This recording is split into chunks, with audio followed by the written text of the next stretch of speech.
ఏదైతే కోరిక ఉంటుందో దాని ఎందు పరితపిస్తూ మరలా పునః దాని ఎందు మాత్రమే వెంటబడి దాని ఎందు మాత్రమే విసుకుపోయినా సరే దాని వెంట పరిగెత్తేవాడు అన్నమాట.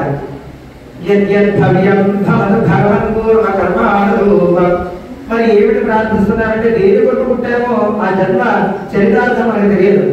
దేని ధర్మం గురించి పుట్టామో దాని ఎంత ధర్మాన్ని మనం తెలియదు. ఆ ధర్మాన్ని మనం ఆచరించము.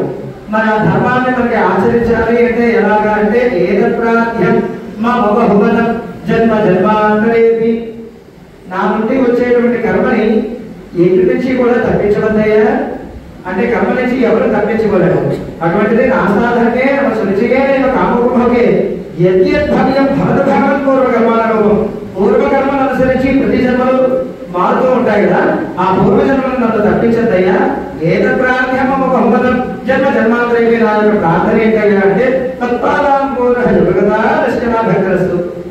ఎన్ని జన్మలు ఎత్తినా సరే చివరికి నీ పాదాన్ని ఆశ్రయించేటువంటి అనుగ్రహాన్ని నాకు కలిగించవయ్యా అని చెప్పి అదే మోక్షము, అదే శుభఫలము, అదే సూచనీయప్రాయంగా అదే మనకి కళ్యాణరాయము అని చెప్పి అది ప్రార్థన చేసి కులశేఖరాలు పరంపరని పొందారు. అటువంటి దివ్యమైనటువంటి శ్లోకము ఏనాడో బ్రహ్మగారు కలిగినటువంటి భాగములు అహల్యాశాల విమోచనం జరిగించినటువంటి దివ్య శ్రీ చరణములు. అటువంటి దివ్య శ్రీ చరణములకు పాదప్రక్షాళనగాన్ని దాచి ఆ క్షాళితమైనటువంటి తీర్థాన్ని ఇప్పుడు మన శిరస్సులకు ప్రోక్షణ చేసి ఉన్నారు.